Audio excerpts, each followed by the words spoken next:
Hi, BC family. Welcome to your midweek devotion. This week, I'm talking to you about who he is to you. So on Sunday, yesterday, Pastor Greg talked about a verse that he found in Lamentations, and I want to take that verse and run with it today. It's Lamentations 3, and we're going to start in verse 21. But this I recall, and therefore have I hope and expectation. So he's recalling something and it's giving him hope and expectation.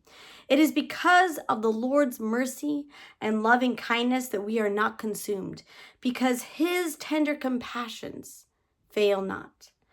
They are new every morning. Great and abundant is your stability and faithfulness. I like it in the NLT. It says, yet I still dare to hope when I remember this. The faithful love of the Lord never ends. His mercies never cease. Great is his faithfulness. His mercies begin afresh each morning. I love those words, right? The faithful love of the Lord never ends. His mercies never cease. It's fresh each morning.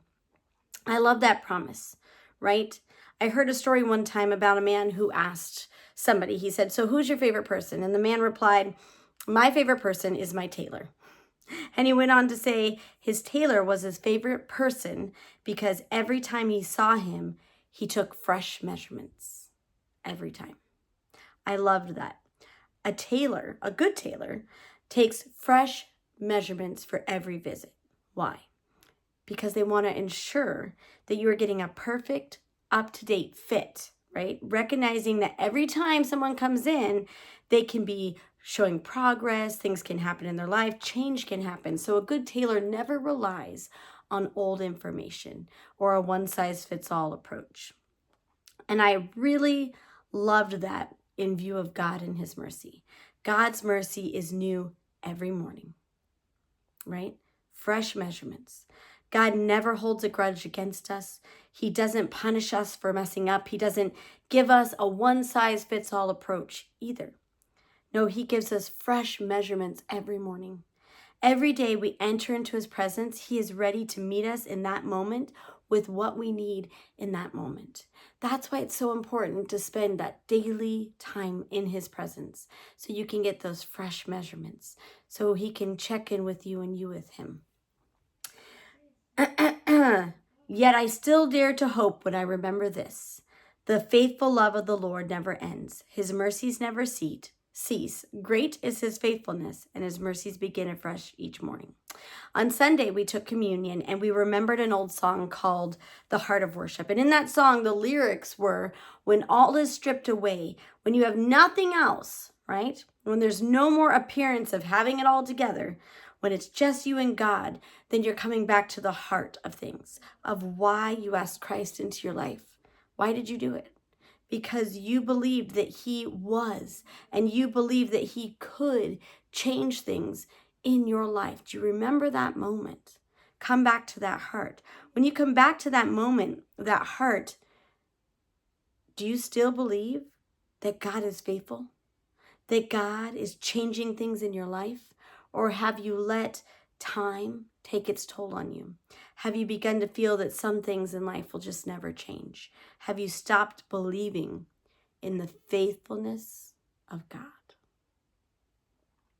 See, when we allow unbelief to creep in, even in its smallest form, we are judging God unfaithful.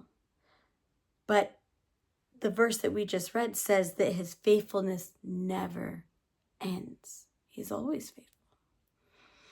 So there's a story in the Bible. It's in Matthew 16. How to think about that. But Jesus looked at a group of guys, it was his disciples, and asked, who do men say that I am, right? Who's everyone saying that I am?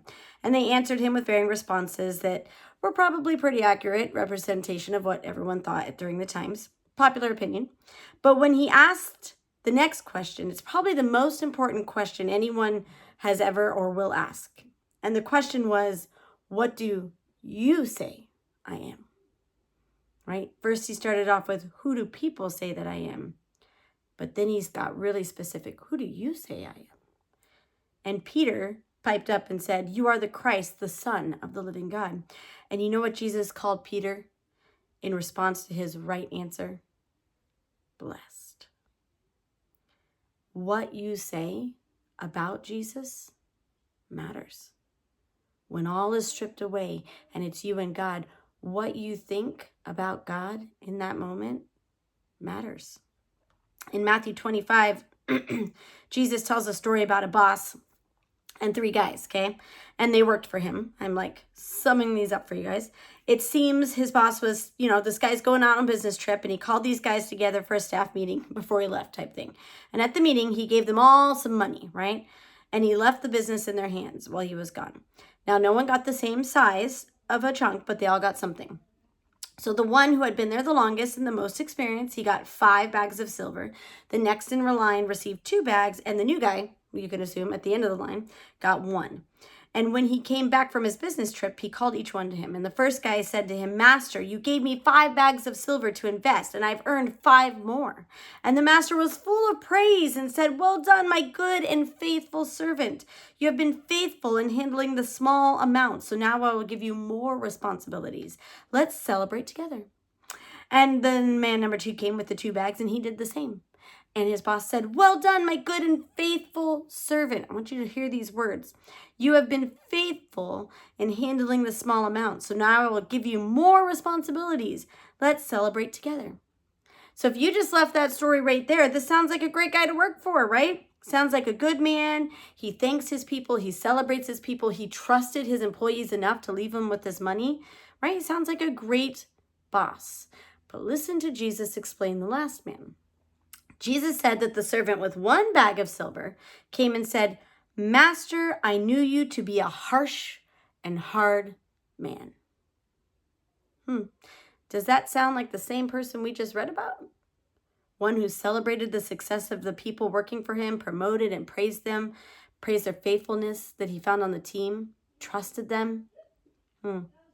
So when you kind of look at this parable this way, you begin to see why this guy failed in this moment. He was operating out of a wrong opinion of the man he worked for.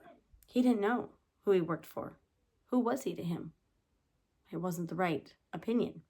He just knew his master was a harsh man, when all the while he was actually a very generous and gracious man. It was this bad information that made him afraid of his boss. And it was the fear that made him make this ridiculous decision to do nothing with the bags of money. Who do you say God is? Because that's what that parable shows. A lot of people use that parable about, not wasting what God's given you. But if you look at it a little bit deeper, he had the wrong opinion of his boss, and that stunted his growth and kept him from succeeding. Who do you say God is? In those quiet moments where all is stripped away, who is Jesus to you? A loving Father whose mercy never fails, whose faithfulness never ceases, who always comes through, who loves unconditionally? Or is he the person you plead with? Is he the person who you touch base with when you have time so you can check a box? The person who may come through but maybe not, you never quite know. Who is he to you? So back to our parable, think about it this way. If the source of his failure was a wrong opinion of the man he worked for, then the cause of the other's successes would have been their knowledge of the truth about their master's character.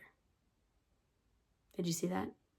So his failure was because he had a wrong opinion about the character of the man he worked for, which on the flip side means those who succeeded in the story, they had knowledge and truth about who their master was.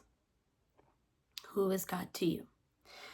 In Hebrews 11:11, we have Abraham and Sarah, who after years of faith and patience finally received the promise that God made to them. Somehow they found the strength, decade after decade, to just carry on believing that God was going to provide them a son. So listen to Hebrews 11:11. By faith, Sarah herself also received strength to conceive seed, and she bore a child when she was past the age, because she judged him faithful who had promised. Did you notice the cause and effect in this verse? There's 2. One is because of her faith, Because of it, what's the effect? She received power, strength to conceive seed. In the Amplified, it says, because of her faith, she received physical power to conceive a child. But there's a second cause and effect in this verse. She was then able to birth this child. Why? Because she judged him faithful who had promised. She knew the character of God was that he always came through, and it didn't matter that they had waited year after year after year after year. Time did not creep in and become a source of unbelief for her. She knew the character of her Abba Father, and that produced the promise in her life. Because she judged him faithful, nothing could steal her expectations because she knew the character of God. Her faith gave her power, but her belief in who he was gave her the ability to stand when having done all, to stand until she conceived the promise. Who is God to you? You will find your strength to carry on faithfully with the plan of God for your life if you will sit down at the table he has prepared for you and begin to feed on his faithfulness. Go back in those quiet moments with God and recall all the things he's done for you, how he has faithfully saved you time and time again.